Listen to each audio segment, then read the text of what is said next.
Pantry, guys. So today I get to make one of my favorite recipes, and it's also one of our family favorites. I did this recipe for you guys a couple of years ago, but it was with my original camera.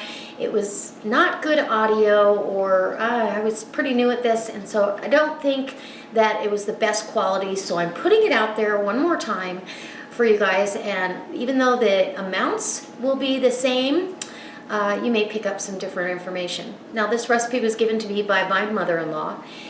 It was absolutely my favorite when I had my babies, and she asked what she could make for us. When I got home from the hospital, this was my request anytime she asked me what I'd like.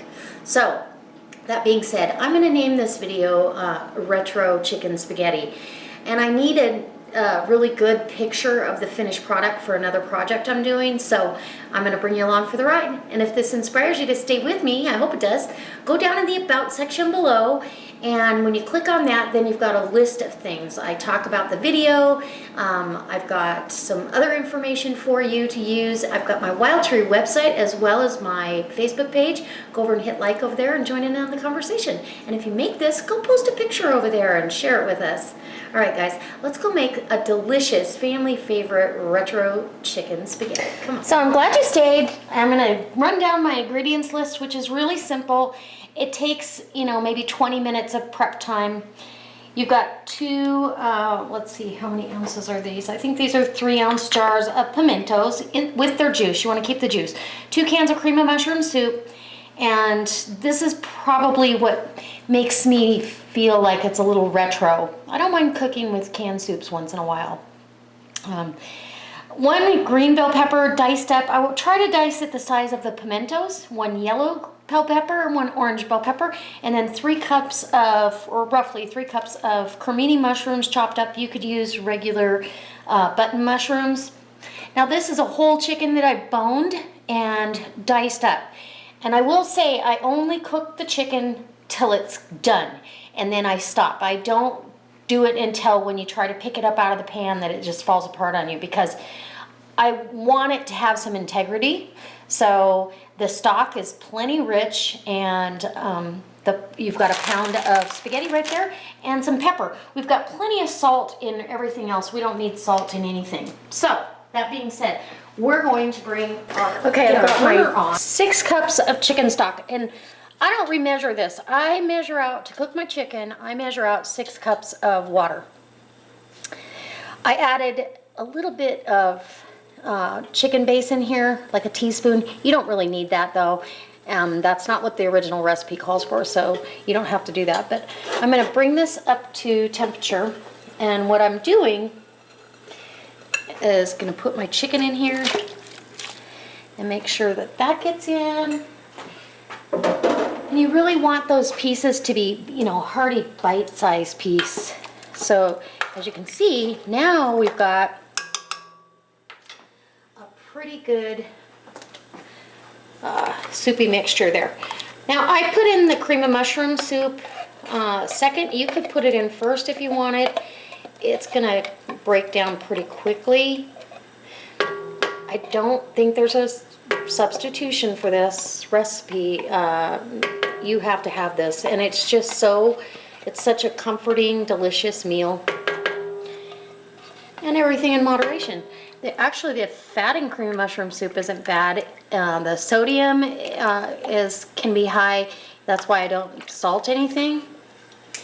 So we're gonna get both cans of that in. Get that all mixed up. And you certainly could use low sodium. I believe that's what this one is.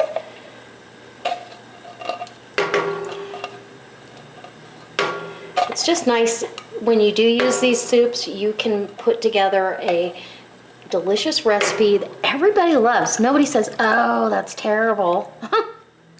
They love it, and this is one of our family favorites. And so I really want to document this recipe and make sure that it stays in the family. So now the soup is mixed in really well. It doesn't have to go any further. I put the pimentos and their juice. I like 2 jars of pimentos in mine. because I really like the flavor of this pepper. It's a unique pepper. It's not like red bell pepper. I mean, you certainly could, you know, do that, but you're not going to get the same flavor. Pimentos are just delicious. And that gives that color pop. And now we're going to start getting our veggies in. I just scoop them up in my scooper. You're going to bring this mixture to a boil, and know that your vegetables are going to let off some moisture as well. And as you can see, that 5-quart stock pot is definitely a must. Gotta have it. 5-quart stock pot, Dutch oven, whatever you like to call it. Depends on my mood. Because by the time we're done, this is going to be pretty full. But you can see, this is what I want you to see, how soupy it is. It's definitely watery, and that's why this works. And you'll see in just a minute just how fabulous. So this is coming up to a boil right now, starting to simmer and bubble, and that's really what you want. The vegetables start breaking down a little bit, and then this is where I add pepper. I really like fresh cracked black pepper. You can add as much or as little as you like. I think this needs a full teaspoon, and then I usually pepper it again when I put it on my plate because I love the taste of black pepper. So you can adjust this however you want. The only thing I caution you about is salt. You wouldn't want this too salty because of the sodium that's already in the soup mix. So your pound of uncooked pasta. And the first time I made this, she didn't write down uncooked pasta. She said add a pound of spaghetti, and I thought, well, I think a pound of spaghetti, then I must have to cook it. And it did not come out. It was spaghetti soup, which was fine. We ate it because it tasted delicious. And I break my noodles in half. That's totally up to you. But I scatter them here and there because you're going to want to stir this occasionally so you get, you don't have any pasta sticking to each other, because if you just leave this alone, and it takes, you know, sometimes up to a half an hour for it to get done. It takes a little bit longer than if you were boiling it in a hard boil of salted pasta water. Every time I've taken this to a potluck or to a friend's house for, you know, when they're sick, or just to share or have a family meal, it's a big hit. So I would put this in your little arsenal to prep ahead. I'm putting, most of this will go in a couple containers in the freezer because there's no way we could possibly eat all that in one meal. And it's great next to a salad.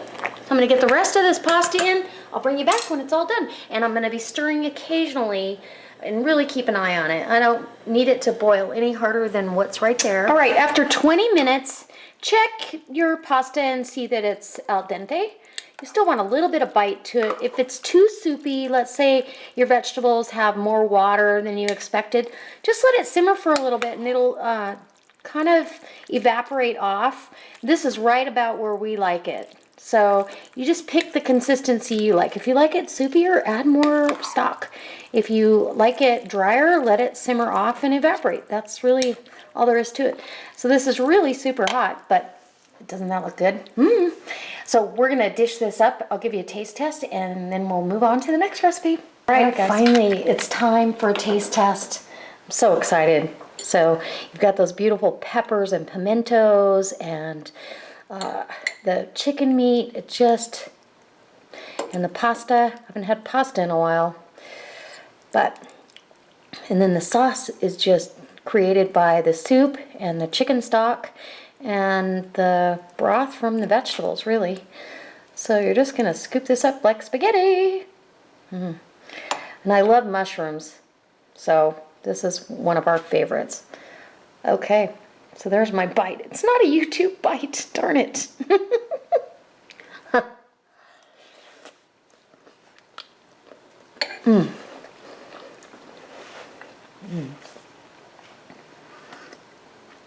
Wow, it just melts in your mouth. It's silky. The pasta's cooked perfectly. You still got a little bite to your tooth. You can taste the peppers, but they're not overwhelming. And the pimento in the background, which has a different flavor than the regular peppers. And the mushrooms are just the star of the show. The chicken is delicious and tender. I couldn't ask for a more comforting, delicious meal. And we're going to have this as a main dish like this with a salad on the side. You could serve bread with it as well, but I think we're just going to have this and a nice big green salad. And Guys, if this inspires you to stay with me, I hope you subscribe to my channel. Go visit my Facebook page, and if you make this, go post a picture over there of what you did. We're going to have this next to a green salad. It's going to be delicious, and I can't wait to show you the very next recipe that's coming up because it's going to be just as amazing. All right, guys. I hope I see you next time. God bless.